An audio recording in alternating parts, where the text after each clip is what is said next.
Alright guys, today we're going to be reacting to the big debate, American capitalism versus German socialism, salaries, taxes, and then everything else. This is going to be very interesting. This is from the channel Type Ashton, so make sure you go to her channel and also subscribe to her and just show some support. She's the one providing this content. This is from one of my subscribers in my Discord. He recommended this video. So what we're gonna do is simply just press play and just jump in. Let's go.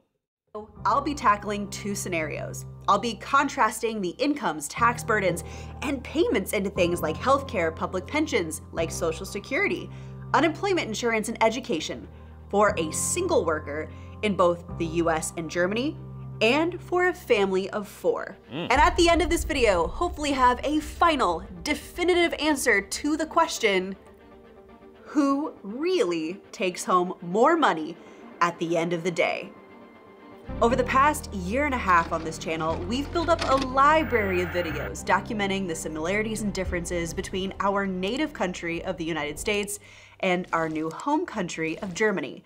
And unsurprisingly, the cost of living factors into many of these videos. From discussions on the cost of higher education, comparisons on public versus private healthcare, analysis on the cost of housing and residential construction, to even comparisons on the cost of groceries. Really, it's nearly impossible to discuss these topics without also bringing up wages and taxes and the effects that they have on both affordability and purchasing power. But over the last year and a half, we've also noticed a common counterargument, usually from Americans when presented with outcomes that showcase greater affordability here in Germany. And truth be told, you're not necessarily wrong. Outside of the federal minimum wage, where it's actually higher in Germany, Americans do have higher average incomes and lower taxes overall. But does that actually mean that Americans have greater... I thought American has a very high tax bracket. That's interesting.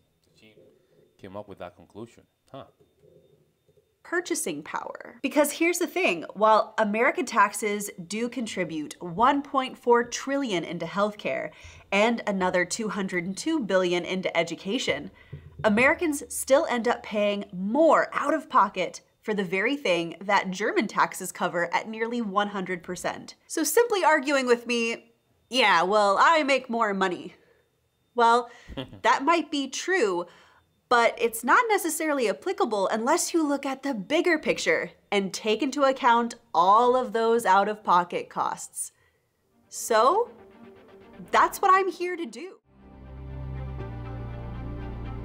All right, so before I dive into dissecting wages, I do think it's important that I take a step back first just to briefly explain how taxes and social contributions are handled in the respective countries. At a very basic level, both the US and German income tax is what is called a progressive tax, which means that those who make more money pay a higher tax rate. If you make very little money, you pay no income tax at all. If you make a decent amount of money, you pay a fraction of it to the government. If you make a lot of money, the fraction you pay is theoretically higher. And this— That's a lot of taxes, bro.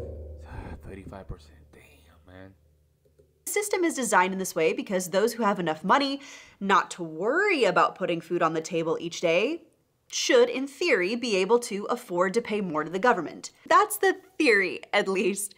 But you know, it's interesting. While the thresholds for these different tax brackets do in fact differ between the US and Germany, they're actually handled very much in the same way. For example, there are different tax class filing factors and deductions that can change this dynamic in both countries. Like if you file as a single person, married filing jointly, married filing separately. And in both the US and Germany, there's a difference between a marginal tax rate and what's termed an effective tax rate.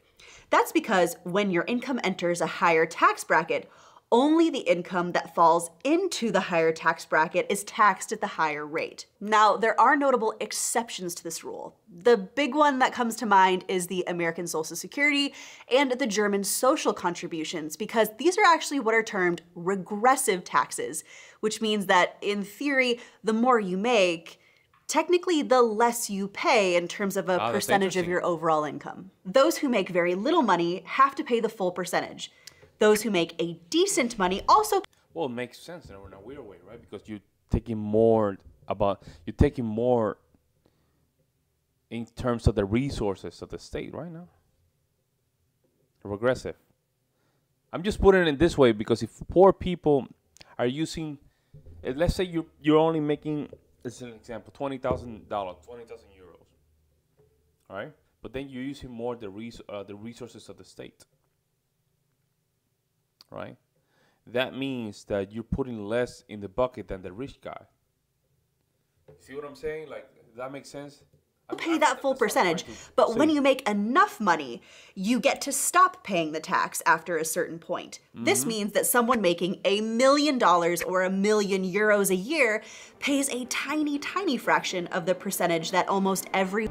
Next, the other major hurdle that we need to discuss when comparing wages and taxes between two countries, particularly when those two countries have different currencies like the US and Germany, we also need to have a brief discussion about the exchange rate and the role that that plays on relative wages. Very quickly, exchange rates are defined as the price that one nation or economic zone's currency can be exchanged for another currency.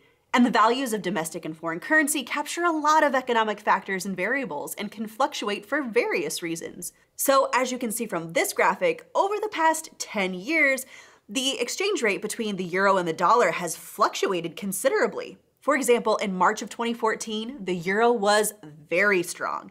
At this time, €1 was equal to $1.40, which is fabulous if you're a German worker because it meant that you had greater buying power if you wanted to travel to the US or have your salary converted into dollars. But it was not so great if you were an American who was planning on moving to Germany. Like my husband, Jonathan. We've shared before in the past that Jonathan moved here in May of 2013. And while it wasn't at the historic high, the euro was still very strong. Very strong. And at that time, he was working for an American company. So when he moved to Germany, he had his wages converted from American dollars to euros. Okay, now, this wasn't his actual... That makes sense because, the euro being stronger, right? You're making that transition. It looks like you're making less. Wages, right? But for simplicity's sake, had his earnings been an even $100,000 in the US when he moved to Germany and had his earnings converted, he was now only making just a little over 75,000 euros a year. Now, not all employers will treat your wages this way, but his did. And it kind of hurt. But things have changed significantly since 2013. Had he moved from the US to Germany in October of this year, when €1 was only worth about 96 cents in the US, that $100,000 salary in the US would have converted to over 104,000 euros here in Germany. Now, today... Really? So that means that the dollar was stronger than the euro in 2022? Is this 2022? 2020, well. Let's see. I think so, yeah. This is 2022, October, yeah. The day I'm recording this video, the exchange rate happens to rest at €1 equals $1.06.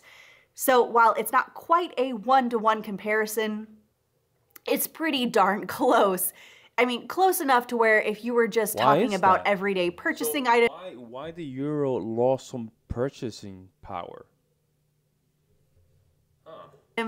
You could probably roughly say that they're about the same cost. However, throughout this video today, because we're going to be dealing with some significant wages and taxes, I'm going to do my best to show both currencies alongside on your screen.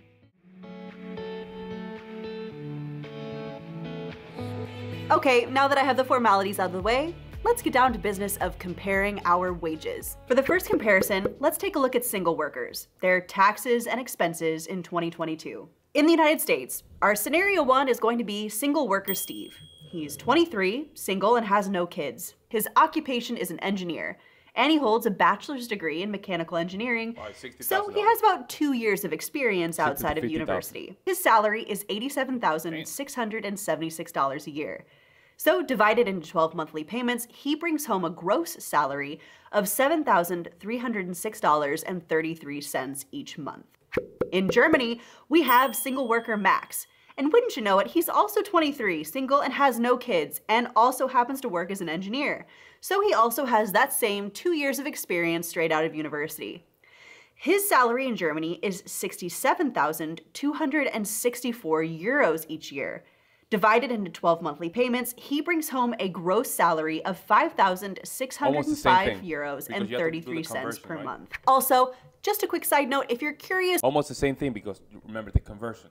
If you do the conversion, it's almost the same numbers. Where I got those wages from, they each came from the average salary from someone in that position with 2 years of experience in the US and Germany, as referenced on Glassdoor and Indeed.com. But what we can see is that that's not a good source. That's not a good sources. Glassdoor and Indeed, they're not good sources. They inflate some of the numbers just to get some. The way Indeed and Glassdoor works is they just put some average, right? But when you get to the interview, most of the time they will just offer you less.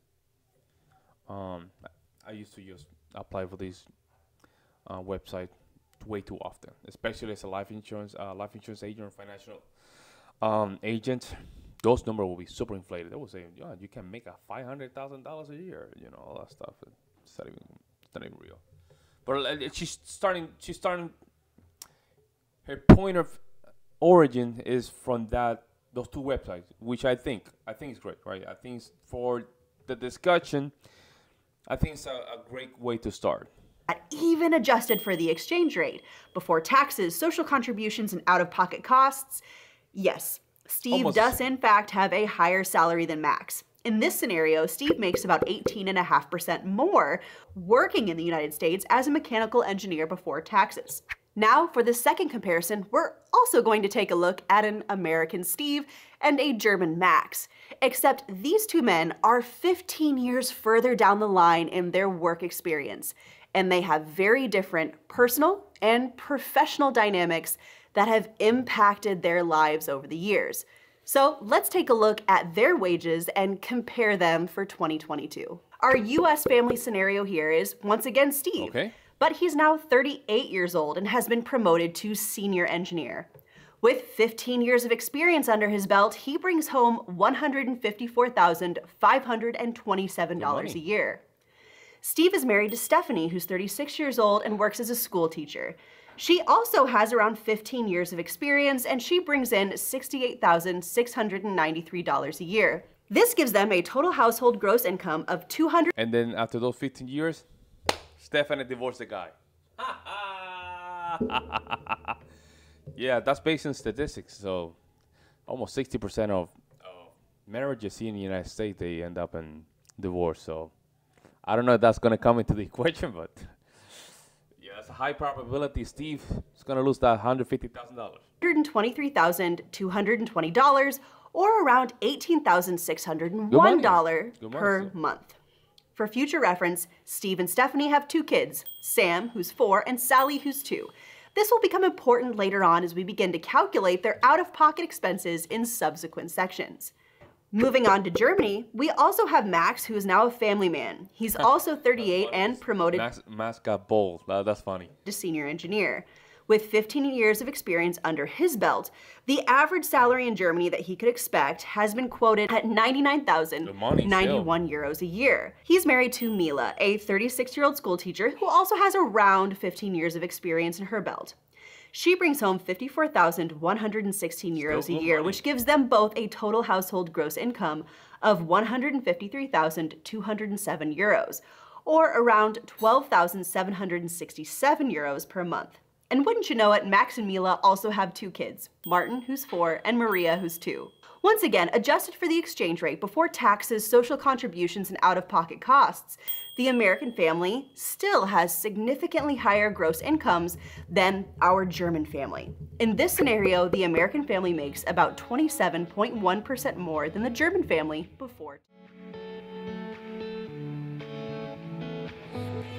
In 1879, Benjamin Franklin is famously quoted as writing, In this world, nothing is certain except death and taxes. Good point. And, it still very much seems accurate here in 2023. So with that in mind, let's go ahead and start to calculate what each of our scenarios here are going to have to pay in taxes and social contributions. So let's get started first with the single workers.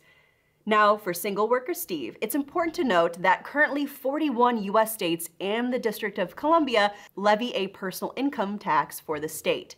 So for this calculation, we're locating single worker Steve in Denver, Colorado, with a personal income tax rate of 4.55%. It's a bit below the average, but it's a flat tax levied on all income groups, so it's a bit easier to calculate.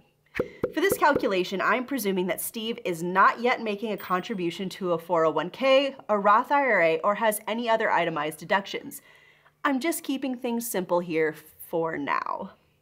With a gross income of $87,676, Steve would have an effective federal tax rate of 13.75% and an effective state tax rate of 3.77%. Between those taxes and payments to FICA, which is the Federal Insurance Contributions Act, which funds Social Security and Medicare, Steve paid $22,069, just over 25% in taxes and contributions, leaving him with a take-home pay of $65,607.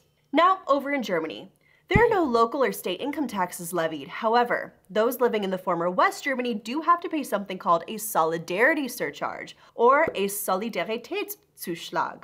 It's a surcharge on income tax and corporation tax introduced to meet the cost of German unification. And although it's currently 5.5%, as of 2021, the solidarity surcharge will no longer be applied to income from natural persons with an income up to 73,000 euros, or 151,000 for jointly taxable couples. So this does not apply to Max. Like the majority of Germans, Max does not claim religious affiliation and does not pay church tax. And like me, he happens to be a member of the AOK health insurance, which has an additional surcharge of 1.3%. Assuming no other deductions, Max pays 13,870 euros in income tax and has roughly 39% of his income levied for either taxes or social contributions. Damn, man, that's a lot of This taxes, gives him bro. a net income of 40,831 euros as take-home pay. Damn. So yes, there happens to be a pretty sizable income difference between Max and Steve after you take out taxes and social contributions, as well as adjust for the different. I know what she's doing, and I don't think this is it's more like a numbers comparison, but I don't think comparing Germany to the United States when it comes down to our system and the tax brackets, it's all. How can I say this? It's all irrelevant if we're not discussing culture, right? It's because I think if Americans have a very similar culture than Germany, and they probably implemented a socialist system, it might work. It might work, but then you have cultures. They're not in the same kind of mindset. I don't know, man, because we're doing this comparison between the United States and Germany, right? And on numbers, right? But again, even though Germany is getting more taxes, right? The culture is very conservative, and they're very prideful of their own stuff. So it wouldn't make sense to just get the higher taxes, because you're gonna be taken care of. That's what it is. In the United States, you're getting taxes everywhere. You don't even get half of that.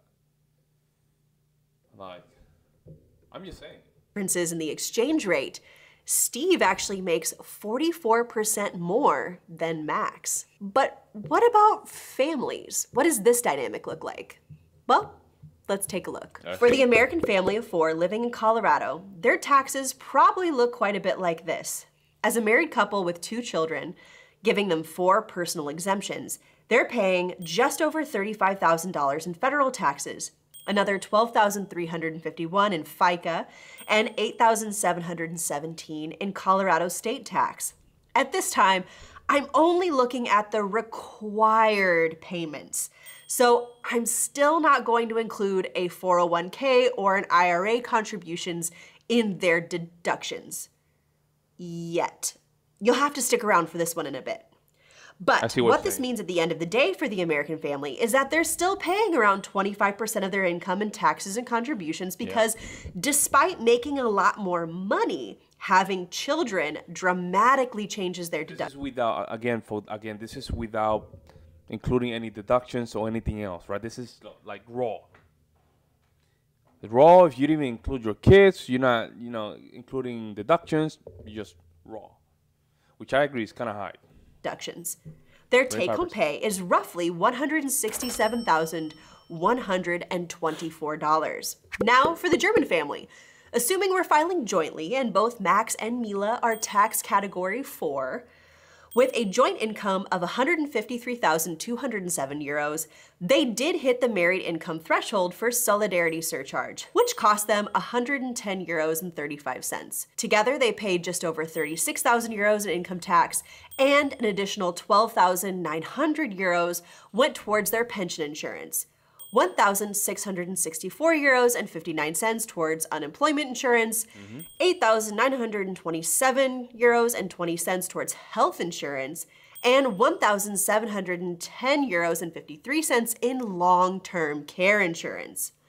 Together, this means that the amount they paid in taxes and social contributions amounted to 62,147 euros and 1 cent.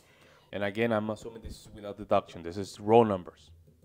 Giving them an effective tax rate of about 40.5%, leaving them with a take-home pay of 91,058 euros and 66 cents. So guys, even if we compare here the families in both the US and Germany, well, not only does the American family make more on average in wages, but they pay a lot less in taxes. So again, we probably aren't so surprised just yet in this video that the American family does have significantly greater take-home pay after all of that's taken into account. But to be honest here, if we were to just stop the video at this point, we wouldn't really be looking at the bigger picture. Because the thing is, when looking at these calculations, our German family and our German single worker has already prepaid into a lot of things that Americans choose to pay for out of pocket. So for the next section, I think it's important that we start to take into account all of those other factors to exactly find out how much does that level the playing field. So let's see. Let's start taking all of that into account. Let's see, I'm ready.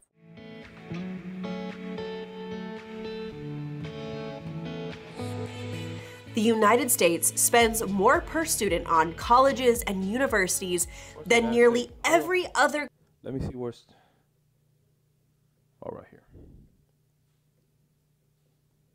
Yeah, their public institutions here are very expensive. Yeah, I agree. Well, I'm sorry, they're cheap compared to the privates. What they call the state universities are very cheap compared to the privates. I don't know why this is kind of high. That's interesting, right? Country in the developed world, according to the latest statistics released by the Organization for Economic Cooperation and Development. And hey, if you would like a more detailed breakdown on the costs of university between the US and Germany, well, we have a video on it. So if you want to take a look at that, please click the link down in the description below in this video. But to summarize, most American graduates have some help paying for college, whether it's through scholarships, grants, or financial help from their parents, or a combination of all three. But since the US does not have free university tuition like we have here in Germany, well, it's only fair that we at least make the presumption that, like the majority of American university graduates, Steve has some student loans to pay off. Let's take a look at the side-by-side for our single workers, Steve and Max. Yeah, Steve, now, right. Max went to you. Steve is right. Steve had to pay the student loans. That's the problem here, man. That's the problem. It's just the student loans. You just guarantee money that man. It's just student loan has created so much problems even in the quality of education. It's just stupid. uni in Germany and left with no student loan debt. But things are different for Steve. According to SparrowFi, the average student loan debt at the end of a 4-year mechanical engineering degree in the United States is $23,000. For our calculation, we'll presume that Steve is on a standard 10-year repayment plan with a current interest rate for federal student loans of 5%. This means that he has a monthly payment of $243.95. Now, at his income, Steve can deduct up to $2,500 of the amount of interest he paid during each year, which does in fact reduce his taxable income. And presuming the repayment plan presented above at 5% interest, that does change our calculation a tiny amount, as he now has an additional $146.37 in student loan interest to deduct on his taxes. So at the end of the day, his take-home pay goes down to $65,498 after the deduction. And with 12 student loan payments totaling $2,927.40, this further... I see what she's doing. She's basically taking all those expenditure and put it into the salary. Okay, I know how this bid is going to end. Declines to $62,570.60 per year. Okay, so that takes care of Steve. But let's also take a look at our families. Once again, both of our income earners in Germany benefited from low to no cost college educations and left with no debt. They also get to benefit from this system when it comes to their children. Whether they choose to pursue technical, trade, or university degrees, their taxes have helped to pay for their future children's educations, as well as contribute to the education of the entire community. Now, back in the United States, I'm going to give Steve and Stephanie the benefit of the doubt that with 15 years of work experience under their belt, that they did happen to stick to their 10-year repayment plan, and that they currently carry no student loan debt for this calculation. But that doesn't necessarily take into account the college education costs for their children. Now, while there is no law that stipulates that parents are required to pay for college in the United States, the majority of American families do consider this as part of their budget. According to educationdata.org, nearly 2/3 of American parents who expect their child to attend college are saving or creating plans to cover the costs. On average, parents save $5,143 annually for their child's college, with about 30% putting that money into what's known as a 529 plan. So with two little ones' futures to think of, let's presume that Steve's family is giving the average of $5,143 into a 529 plan. Again, while this doesn't happen to change their tax situation, it does in fact reduce their disposable income down to $156,838, or $13,069.83 per month. Well, very interesting video. I'm gonna just stop it right here. I'm gonna just do a part 2 later. Very interesting so far. I have an idea how this is gonna end. However, I'm gonna just give it the benefit of the doubt. It might be different. But clearly, there's a lot of things that come into the equation. Now, when it comes down to the colleges, what is the acceptance rate on Germany in compared to the United States? Acceptance rate. I know in the United States we have a higher acceptance rate. A lot of these colleges, of course, because they can bring the money, right? There's no, how can I say this? There's no threshold. So that's something I would like to just see. What's the numbers become compared to the United States and Germany? If you guys know, let me know in the comment section below, and that way I know. However, based on this information, I might perceive this as, a quality issue. Even though we have a lot of, we have a lot of people just going to college, but are they even studying what they need to study in college? Even if their degree ended up with being a master or bachelor degree, is it important? Do they need that diploma? Is a trade that we really need? All those things do come into equation. I think the United States might just be at the low side on that. I'll be honest with you guys. You can see it in culture. You can see it in our daily life. You can see it, and this is from a perspective from someone that has a master's degree. I do have a master's degree in my belt, and I have a lot of debt, student loan debt. It's crazy, huh? Worst thing I did. Just getting a student. Well, let me know what you guys think. I'll see you in the next one.